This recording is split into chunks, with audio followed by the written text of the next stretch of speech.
Yay! Hi everyone.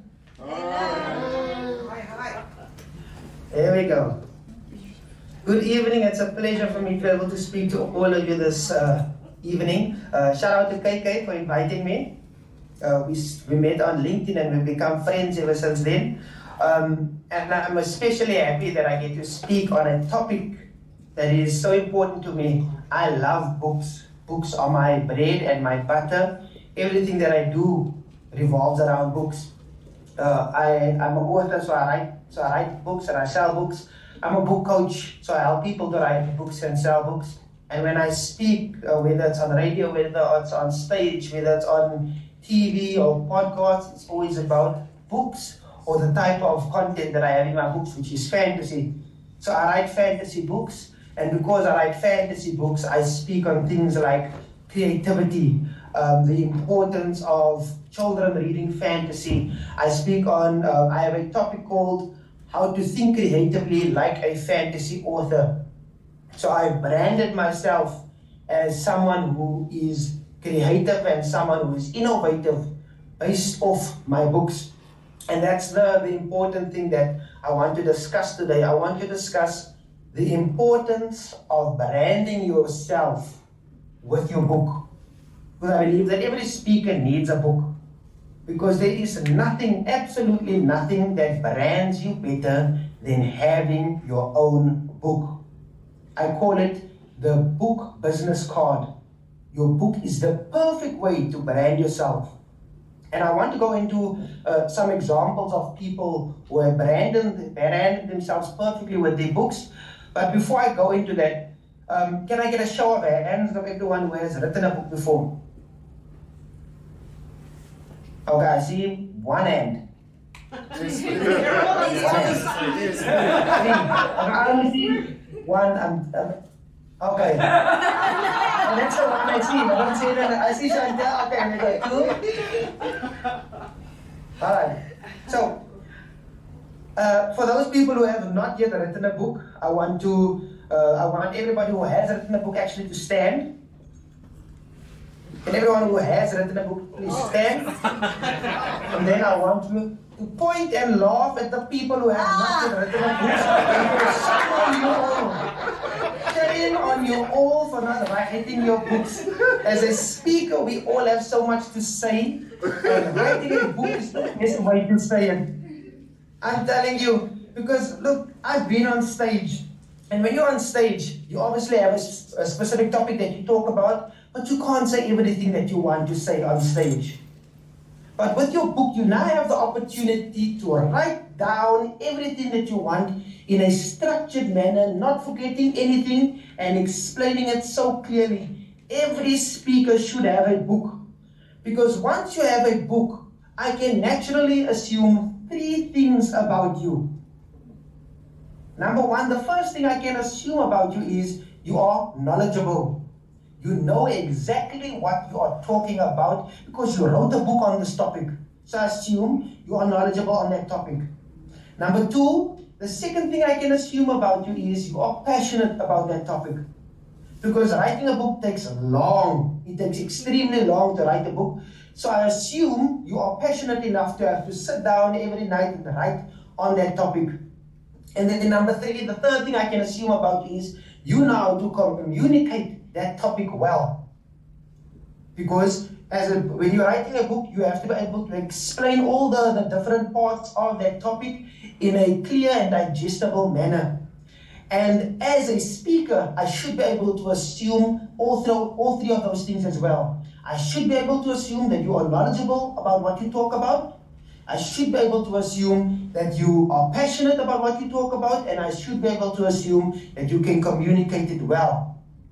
And when you have a book, it is just a natural assumption of mine, whether or not I've read your book, it is just a natural assumption of mine that all three of those three things apply to you.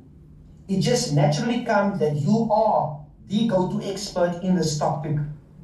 If you write a book on women's empowerment, it's just natural for me to assume, even if I haven't read the book, that you are the expert on women's empowerment.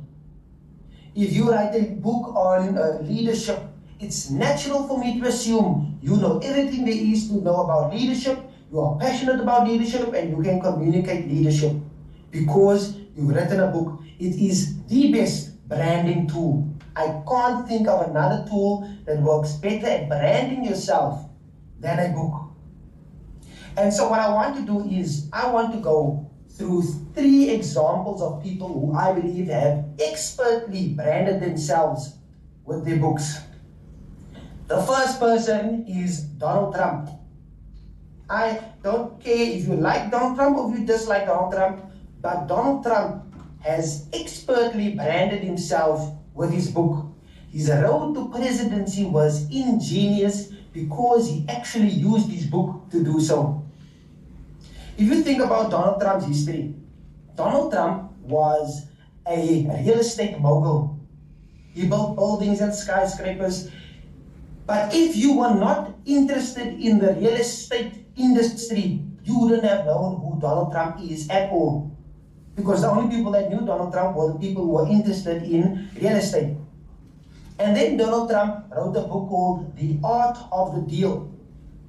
And what The Art of the Deal did was, it rebranded him as more than just a real estate mogul.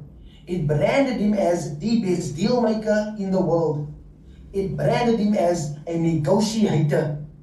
And everybody thought, if you need a deal done, you go to Donald Trump. Whether it's true or not, whether they've read the book or not, they just naturally assume Donald Trump is the best at making a deal because he branded himself with that. And ever since he published that book, suddenly he's on late night talk shows. Suddenly he has his own TV series. He's on TV, he's on the radio, on podcasts, he's everywhere. And when he ran his road for presidency, his entire campaign was based off the idea that America is being cheated, and because I'm the best deal maker, I'm going to negotiate the best deals for America. And people loved it. And that's why he became president, because he branded himself with a book. And as a speaker, it is incredibly important for you to be able to brand yourself with a book.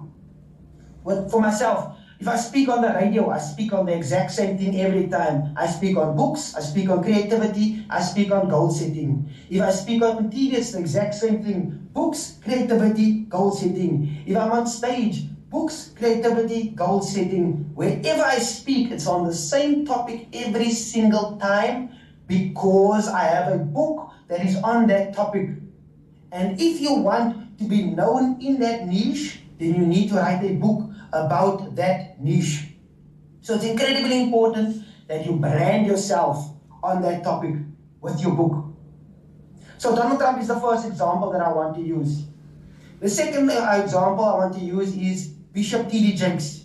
If you know Bishop T.D. Jakes, give me a woo! Woo! No one knows the Bishop T.D. Jakes. Wow,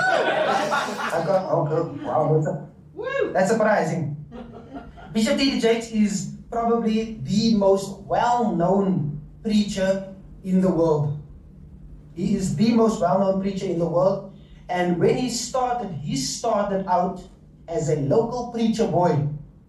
And one day he went to a conference called Azusa Street, and he was sitting at the back, and there was 3,000 people there. And he said, one day I'm going to be on that stage preaching. And then he wrote a book called Woman, Thou Art Loosed. And the book focused on women's empowerment, women breaking out of their oppression, women finding healing in themselves. And the next year, he was headlining the Azusa Street conference because he wrote a book that branded himself as the person who speaks on this topic. Suddenly, he's making movies. He's writing even more books. He has talk shows, he has TV shows, he's on TVs, every single way. He's a household name, even for people who do not believe in Jesus Christ, because he branded himself as someone who talks on this topic. And every time he writes more books, he brands himself as the person who can talk on that topic. He has a book on entrepreneurship, so he can talk about that topic. He has a book on leadership, he can talk about that topic. He has a book on men finding themselves, so he can talk on that topic. That is the power of having a book. Every single time he wants to speak on a specific topic, he writes a book on that topic.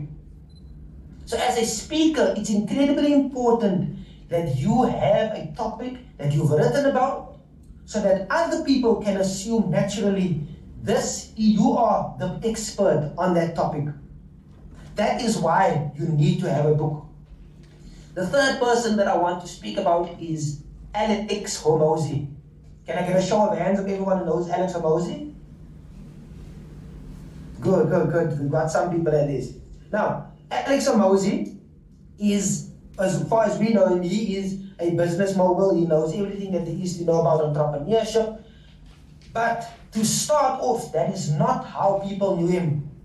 He started off as a guy who helps gyms make money. So he was known as that gym guy. And if you weren't in the gymming industry, you would not know who Alex Hormozi is. Because the only thing he did was helping gyms make money. And then he wrote a book called $100 Million Offers. And what that book did was, it branded him as more than the gym guy. Now he was the guy who can teach you how to make $100 million. And suddenly he is Mr. Worldwide. He gets speaking gigs everywhere across the world, and he doesn't charge cheap. He charges a lot for it because he's known as the expert in the topic. Suddenly he has businesses, investments everywhere. Suddenly everybody knows him. He has a massive followership because he branded himself as the guy who can teach you how to make $100 million. And everybody wants to make $100 million. So, if you want to be known as the person who talks about this, make sure you write a book that talks about that. Because a book is supposed to be an encyclopedia of all your knowledge on that topic. I can talk for 30 minutes, I can talk for an hour about something. That doesn't mean I know everything about that topic. But if I've written a book on that topic, I don't even need you to read that book, but I guarantee you, you will still think I'm the expert on that topic because I've written about it. So, I've written a book called Your Book is Better Than a Business Card. And in it, I've listed 20 reasons why every speaker, why every coach, and why every professional person should have their own book. So what I would love you to do is you can go to Amazon and download that book. It's completely free. Completely free. This is for the people who don't yet have a book. Go and read that book. It will tell you exactly why you need a book.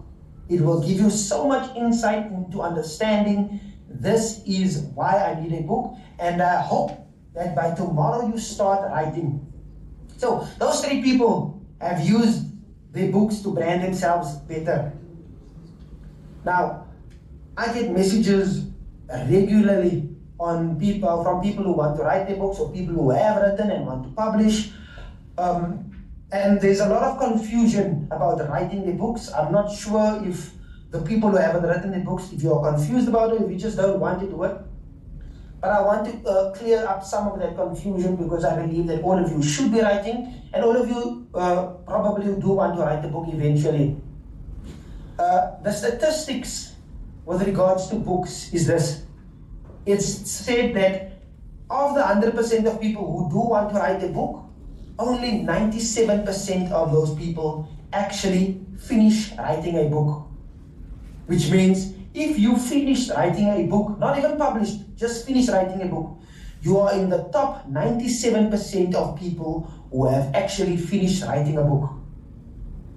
And if you have published a book, that means you're in the top 99.9% of people who have published a book in the world.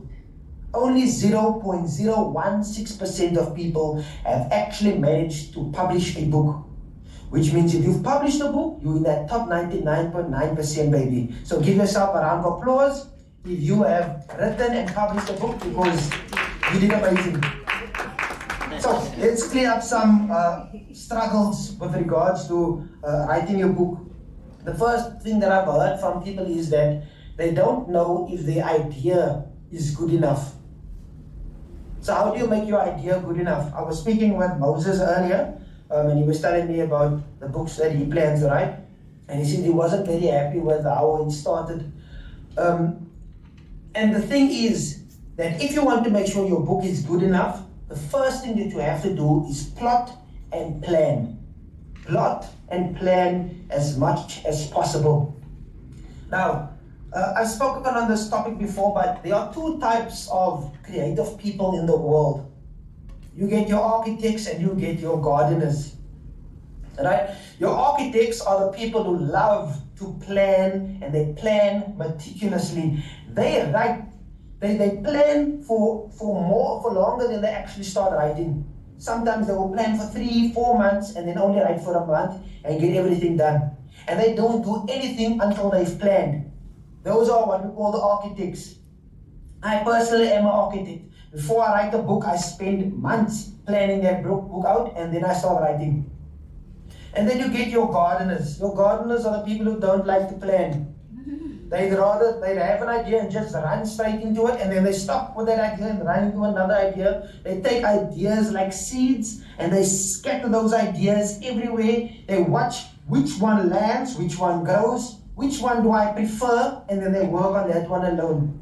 Are there any gardeners there? Okay, I see a few hands.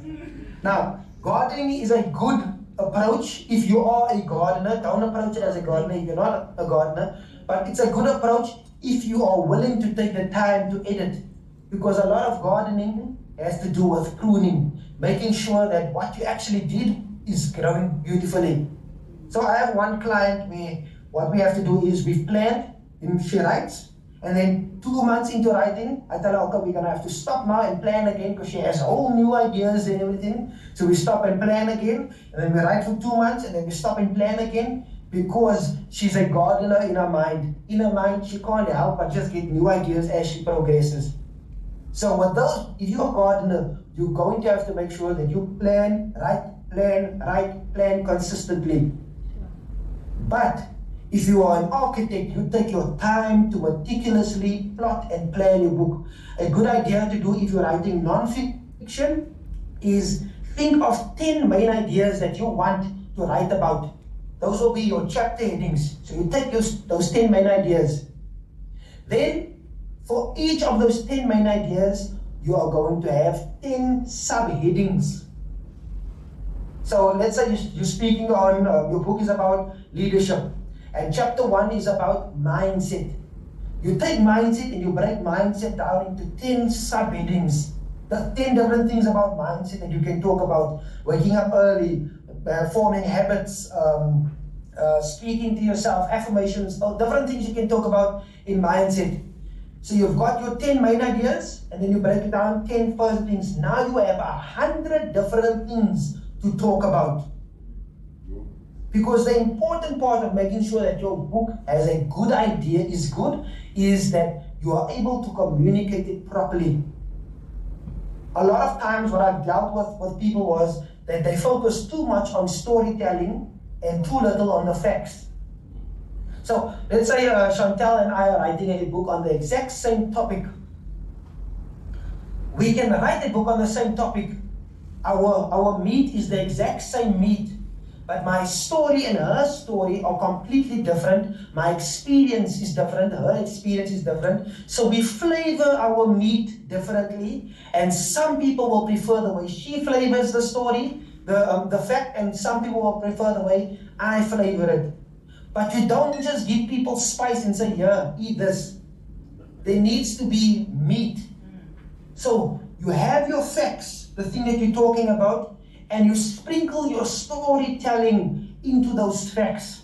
But don't just give storytelling, give facts with storytelling as a way of spicing up that fact that you want to give. So that's how you make your idea good. Make sure that when people read your book, they remember what they are reading. Plot and you plan and you add some story into that. The second thing that I find people have a problem with is word count.